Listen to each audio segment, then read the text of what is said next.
Hello everyone, how are you all? I hope you all are fine.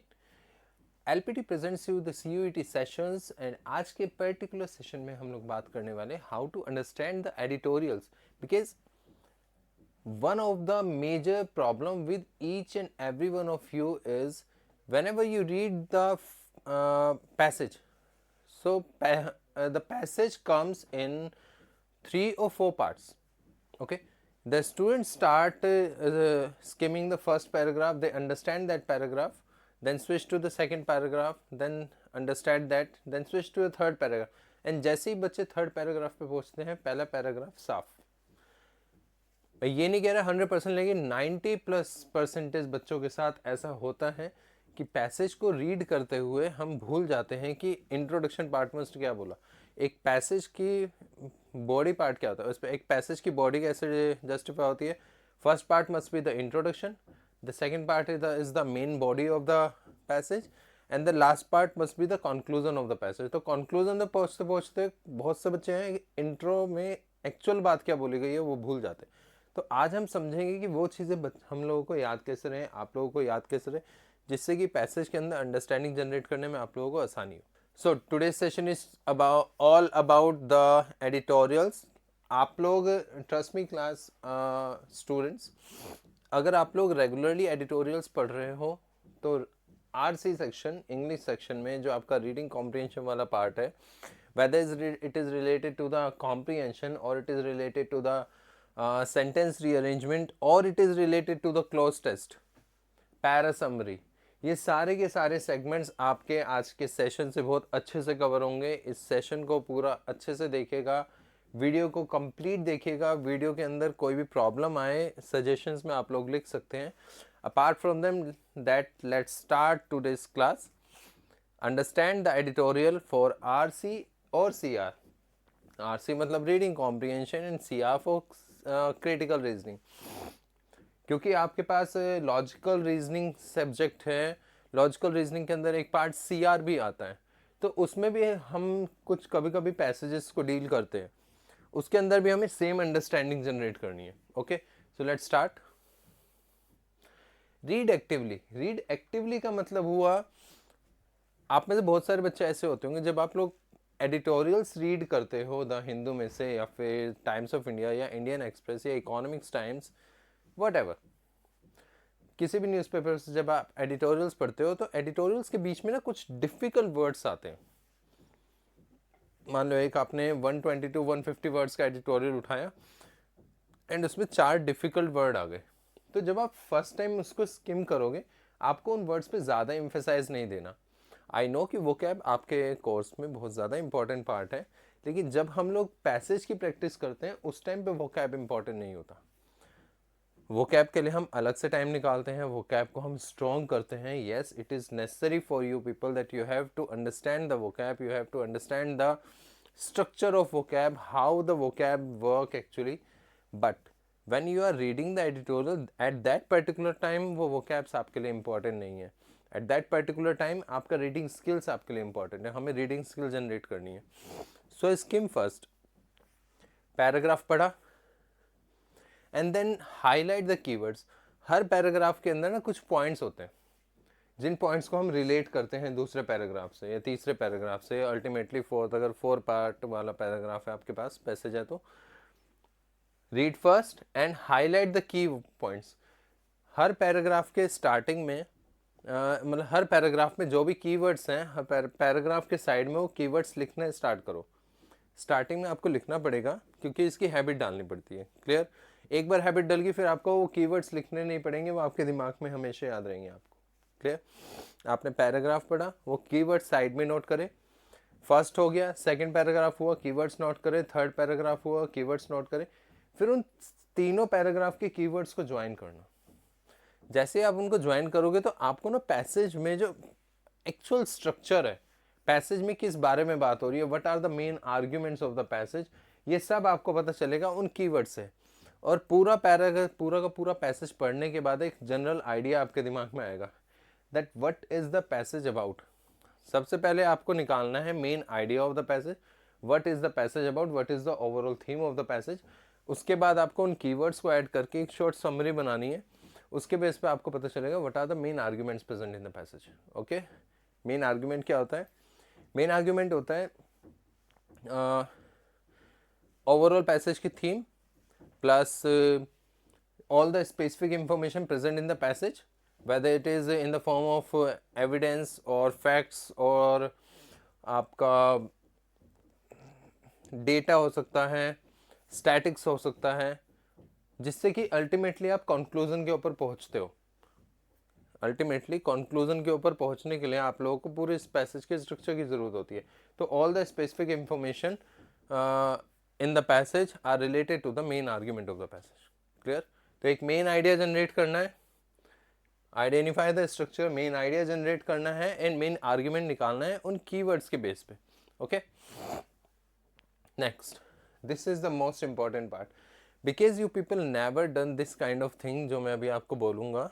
सो इसमें हो सकता है स्टार्टिंग में आपको थोड़ा टाइम लगे, थोड़ा सा आपको लगे हम क्या कर रहे हैं, बोरिंग लगे, हो सकता है, it is quite possible because ये आपने कभी नहीं किया। लेकिन मैं आपके सामने एक एग्जाम्पल लूँगा बेटा। आप लोगों ने, अगर आप लोग कभी जिम गए हो या जिम जाने वाले हो, आपका कोई फ्रेंड या सिबलिंग आपका जिम जाता है, तो मुझे एक छोटा सा पॉइंट बताओ कि पहले दिन उस पर्टिकुलर पर्सन ने जिम में घुसते ही 100 किलो वजन उठाना स्टार्ट कर दिया होगा? यस, 100 किलो वजन नहीं उठा सकते फर्स्ट डे पे कोई भी। फर्स्ट डे पे आप आइदर रोड यूज़ करते हो और 2.5 LBS का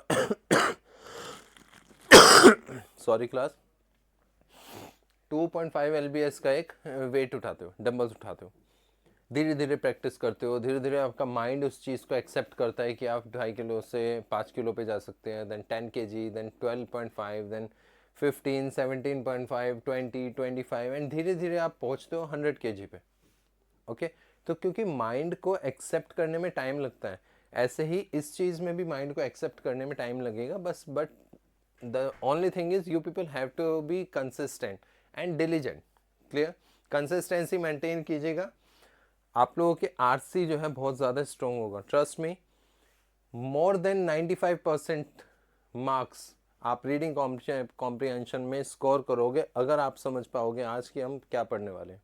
ठीक है, दैट मीन्स अगर आपके पास 15 क्वेश्चन आते हैं तो 15 में से 15 क्वेश्चन सही होंगे। Clear? Extract the points related to CR. RC को समझने के लिए हमें सीआर के अंदर के पॉइंट्स को समझना पड़ता है। तो first of all you have to extract what is the argument of the passage, what are the arguments of the passage, वो मैंने आपको अभी बता दिया। उन कीवर्ड से आप बड़े आराम से निकाल लोगे। Apart from that you have to extract what is the inference of the passage, मतलब आपने पहले एक पैसेज को पढ़ा और what you understand from the passage. Inference of the passage का मतलब हुआ एक रीडर का पर्सपेक्टिव, एक रीडर ने पैसेज को पढ़ के उस पैसेज में से क्या निकाला। इन्फ्रेंस एक टाइप का कंक्लूजन होता है, तो आपके अकॉर्डिंग पैसेज का कंक्लूजन क्या है, दैट इज इन्फ्रेंस। तो इन्फ्रेंस निकालने की कोशिश करो, उसको पेन डाउन करो। आर्ग्यूमेंट निकाला, पेन डाउन किया, इन्फ्रेंस निकाला, according to you pen down किया, and then you have to understand what is the actual conclusion of the passage according to author. Author ने जो इंफॉर्मेशन आपके सामने प्रोवाइड करी है उसका कंक्लूजन क्या निकलेगा। Okay, then pen down that conclusion also. उसके बाद आप लोगों का assumption, cause and effect. Cause and effect पे आता हूँ। मान लो पैसेज में किसी पर्टिकुलर प्रॉब्लम के बारे में बात चल रही है, उस प्रॉब्लम का कोई अल्टीमेट आउटकम के बारे में बात चल रही है, तो कॉज एंड इफेक्ट वहाँ से निकालो एंड देन उसको पेन डाउन करो, क्योंकि उस पर डायरेक्ट क्वेश्चंस मिल जाते हैं हमें। Apart from that, flaw in the author's reasoning, ये एक ऐसा पार्ट है, मान लो ऑथर ने एक पैसेज के अंदर एक प्रॉब्लम के पीछे एक रीजन बताया एंड ऑथर एक सिंगल रीजन के ऊपर स्टिक हो जाए। That means when the author neglect or ignore other factors which are important, which are necessary behind the problem. Let's take the example. मान लो ऑथर ने पैसेज में asthma के ऊपर बात करी है एंड उसने रीज़न दिया कि the smoking is the cause behind the asthma, and पूरे पैसेज में वो स्मोकिंग की बात कर रहा है। ओके, बट अस्थमा तो आपका हाई एल्टीट्यूड एरिया से भी हो सकता है, ऑक्सीजन की कमी से भी हो सकता है, और जेनेटिकली भी हो सकता है, एयर पोल्यूशन से भी हो सकता है। लेकिन ऑथर सिर्फ स्मोकिंग के अलावा और किसी पॉइंट पे एम्फेसाइज ही नहीं डाल रहा। तो आप समझ जाइएगा कि पैसेज में एक कहीं ना कहीं कुछ गलत चल रहा है। तो ये जो गलत चल रहा है ना, ये गलत आपको निकालना आना चाहिए। अगर आपने ये निकालना सीख लिया तो उस पर डायरेक्ट क्वेश्चन बड़े आराम से मिल जाएगा। लास्ट पार्ट आता है पैराडॉक्स। पैराडॉक्स मतलब मान लो ऑथर ने ही आपके सामने कोई कॉन्ट्राडिक्टरी पॉइंट्स बोल दिए, एक पर्टिकुलर थीम से रिलेटेड वो एक पॉजिटिव साइड भी बोल रहा है और एक नेगेटिव साइड भी बोल रहा है। अब ऑथर या तो पॉजिटिव बोलना चाहिए या नेगेटिव बोलना चाहिए, क्योंकि पैसेज की टोन एक ही होती है, या तो पैसेज पॉजिटिव टोन में होगा या नेगेटिव टोन में होगा। क्लियर? लेकिन अगर पैसेज में ऑथर ने पॉजिटिव भी बोल दिया नेगेटिव भी बोल दिया तो आप समझ जाइएगा कि पैराडॉक्स चल रहा है पैसेज में। तो पैराडॉक्स निकालना आना चाहिए आपको। पैराडॉक्स एग्जांपल समझा देता हूँ।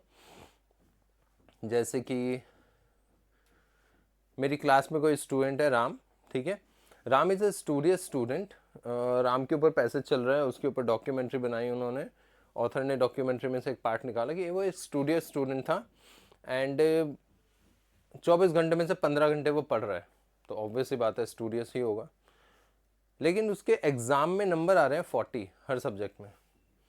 ही is a studious student, that is a positive part related to Ram, but he is not getting a good marks in the exam.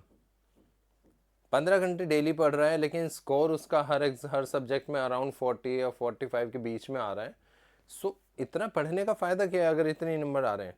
तो positive side related to Ram and the negative side related to Ram, theme is the Ram. तो ऐसे particular points को paradox बोलते हैं। तो you have to identify, you have to extract these points from the passage according to your reading and then pen down them. जब ये सारे के सारे पॉइंट्स आप पेन डाउन कर लोगे, इनको सम अप करके देखना। जैसे इनको सम अप करोगे आपको एक समरी मिलेगी पूरे के पूरे एडिटोरियल की, पूरे एडिटोरियल की एक समरी मिलेगी। एंड ट्रस्ट मी, ये जो पॉइंट्स आपने निकाले इन पॉइंट्स पे डायरेक्ट क्वेश्चन आपको मिल जाएंगे। दैट मीन्स अगर 5 क्वेश्चन आते हैं रीडिंग कॉम्प्रिहेंशन में तो पांचों के पांचों क्वेश्चन आपको इन पॉइंट से मिलेंगे। ओके एक आधा क्वेश्चन अगर वो कैप का आता है तो वो कैप के लिए आप लोग प्रैक्टिस करोगे ऑब्वियसली। आई थिंक आपके पास मास्टर वीडियो आ चुकी है वो कैप की, हाउ टू मास्टर इन वो caps. Practice regularly. Practice regularly का मतलब हुआ you people have to do it daily. मैंने आपको बोला ना कंसिस्टेंटली एंड डिलीजेंटली आपको अप्लाई करना पड़ेगा। तो डेली एटलीस्ट 2 एडिटोरियल्स के ऊपर तो आपको बात करनी है। अगर आप उसको अच्छे से कर पाए तो ट्रस्ट मी, ऐसा भी हो सकता है कि जो एडिटोरियल आपने पढ़ा हो वो as it is as a reading comprehension आपके पैसे आपके एग्जाम में आ जाए। It is quite possible. तभी मैं कह रहा हूँ डेली इसको प्रैक्टिस करना है। ओके प्रैक्टिस कैसे करना है? डिस्कस करके और डिबेट करके। आपके फ्रेंड्स हैं जो सेम CUET के, आपके फ्रेंड्स बहुत सारे होंगे जो प्रिपेयर कर रहे हैं, तो उसके अंदर आपको कुछ नहीं करना, आपको अपने फ्रेंड को बोलना है कि आप भी इस एडिटोरियल को पढ़ो, मैं भी इस एडिटोरियल को पढ़ता हूँ, हम दोनों अपने पॉइंट्स निकालते हैं, then discuss with each other. उस पर्टिकुलर एडिटोरियल पे डिबेट करो। ओके बहुत मज़ा आता है बेटा डिबेट करने में, जब पता चलता है सामने वाले के पॉइंट्स हैं और आपके पॉइंट्स हैं, आपको आपके अंडरस्टैंडिंग कुछ और बनी पैसेज को लेके, एडिटोरियल को लेके आपके फ्रेंड की अंडरस्टैंडिंग कुछ और बनी, then you both people start arguing to each other. तो उस पर्टिकुलर पार्ट में आपको बहुत मज़ा आएगा। It's a gaming factor also. Apart from that, you can do it with your siblings or with your parents if they are interested in this. Clear? So, I hope कि आज के session में जो मैंने आपको RC के और RC के अंदर और CR के अंदर एक मास्टर हासिल करने या एक कमांड हासिल करने के लिए जो टिप्स बताए, ट्रिक्स बताए, ये आपको बहुत अच्छे से समझ में आए होंगे। Trust me class, follow these particular instructions and you will get 100% marks, 100% marks in your reading comprehension. अब अगर आपके एग्ज़ाम में 50 नंबर का RC आया तो 50 के 50 नंबर आपके भी झोली में आ जाएंगे। अगर आप इसके साथ वो कैब के मास्टर क्लास को फॉलो करते हो तो प्लीज़ वीडियो को पूरा देखिएगा। अगर समझ में ना आए तो इसको दोबारा रिपीट करके देखिएगा एटलीस्ट 2 और 3 टाइम्स। एक बार आपको आपके अंदर अंडरस्टैंडिंग जनरेट हो गई कि एडिटोरियल को अंडरस्टैंड कैसे करते हैं, उसमें से इंफॉर्मेशन एक्सट्रैक्ट कैसे करते हैं, and how to use that particular process in the reading comprehension also, तो you people will achieve the very good marks in your CUET exam. So I hope कि आज का सेशन, ये पर्टिकुलर वीडियो आपको पसंद आई होगी। मिलते हैं आप लोगों से और भी ऐसी पर्टिकुलर वीडियोस के साथ। Till the next video, have a wonderful day to all of you and please follow our YouTube channel CUET by LPT. Subscribe it and share it as far as you can, as much as you can share it, जिससे कि और भी आपके दोस्तों का जो है benefit हो इन वीडियो से। Thank you.